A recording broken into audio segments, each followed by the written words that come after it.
bagi semua. Ku nantikan dirimu di depan kelasmu, menantikan kami. Guruku tersayang, guru tercinta, tanpamu apa jadinya aku? Tak bisa baca tulis, mengerti banyak hal. Guruku, terima kasihku. Assalamualaikum warahmatullahi wabarakatuh. Apa kabar kalian semua? Baik, alhamdulillah semuanya baik ya. Sebelum Ibu memulai pelajaran, alangkah baiknya kita berdoa terlebih dahulu. Ibu minta ketua kelas pimpin doanya. Alhamdulillah ya, kita sudah berdoa. Nah, hari ini siapa yang tidak masuk? Hadir semua ya? Alhamdulillah hadir semua ya. Nah, untuk saat ini kita harus mematuhi protokol kesehatan karena masih pandemi COVID-19 ini. Nah, pada hari ini Ibu akan menjelaskan tentang materi masalah ekonomi dalam sistem ekonomi. Nah, sebelum memasuki materi pembelajaran, Ibu akan menjelaskan tujuan pembelajaran kita pada hari ini. Jadi Ibu langsung saja ke tujuan pembelajaran kita ya. Yang pertama itu menjelaskan permasalahan pokok ekonomi secara umum, klasik, dan modern. Yang kedua mengidentifikasikan permasalahan pokok ekonomi klasik dan modern. Yang ketiga itu menjelaskan pengertian sistem ekonomi. Dan yang keempat itu mengidentifikasikan macam-macam sistem ekonomi. Ya, jadi langsung saja masalah pokok ekonomi. Secara umum, masalah pokok ekonomi ini adalah kebutuhan manusia yang alat pemuasan itu sangat terbatas.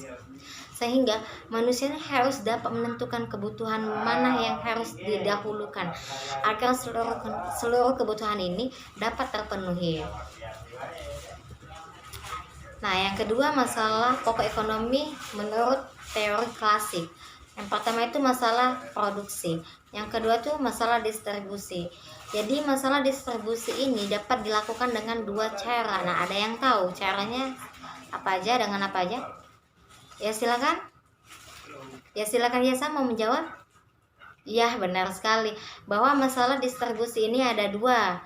Yang pertama itu distribusi langsung dan distribusi tidak langsung. Nah, distribusi langsung ini artinya menyalurkan barang dari produsen langsung kepada konsumen tanpa melewati perantara. Ada yang bisa menjelaskan contohnya itu apa aja?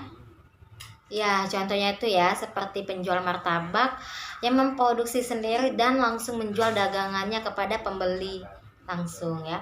Yang kedua itu distribusi tidak langsung. Nah, di dalam distribusi tidak langsung ini artinya menyalurkan barang dari produsen kepada konsumen itu melalui perantara. Beda dari distribusi langsung tadi.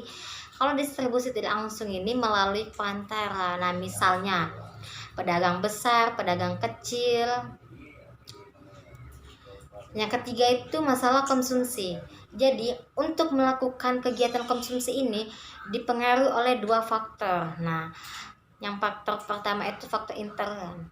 Nah, faktor intern ini meliputi sikap, kepribadian, motivasi diri, pendapatan seseorang, selera, dan watak atau karakter. Yang kedua itu faktor ekstern. Nah, faktor ekstern ini meliputi kebudayaan, adat istiadat, lingkungan, status sosial, keluarga, dan pemerintah. Nah, yang ketiga itu masalah pokok ekonomi menurut teori modern. Nah, di dalam masalah pokok ekonomi menurut teori modern ini ada barang apa saja yang akan diproduksi dan berapa banyak, dan bagaimana cara memproduksi barang ini tersebut, kemudian untuk siapa barang tersebut diproduksi. Nah, untuk memecahkan ketiga masalah pokok ekonomi yang Ibu jelaskan tadi dapat dilakukan dengan cara diantaranya kebiasaan dan tradisi, insting, serta komando atau paksaan atau perintah. Nah, sementara bagi masyarakat modern, pemecahan masalah ini mengandalkan mekanisme harga di pasar. Nah, adapun harga itu sendiri adalah proses berjalan atas dasar daya tarik menarik antara konsumen dengan produsen. yang bertemu di pasar tadi. Nah, gerak harga yang terjadi di pasar ini akan dapat memecahkan ketiga masalah pokok ekonomi di masyarakat dengan jalan yang pertama itu masalah what itu apa, masalah apa dan berapa banyak barang yang akan diproduksi, yang besar kecilnya itu sangat dipengaruhi oleh permintaan pasar. Jika permintaan masyarakat ini meningkat, maka harga akan cenderung naik dan produsen memperoleh keuntungan sehingga memperbesar produksinya. Sebaliknya, jika permintaan masyarakat ini menurun, maka harganya cenderung turun sehingga keuntungannya sedikit dan produsen akan mengurangi produksinya. Masalah how merupakan masalah bagaimana sumber-sumber ekonomi atau faktor-faktor produksi yang tersedia tadi harus dipergunakan untuk memproduksi barang-barang. Ya, tergantung pada gerak harga faktor produksi tersebut. Jadi bila harga faktor produksi naik, maka produsen akan menikmati penggunaan faktor tersebut. Jadi gerak harga faktor produksi ini menentukan kombinasi yang digunakan produsen dalam memproduksinya.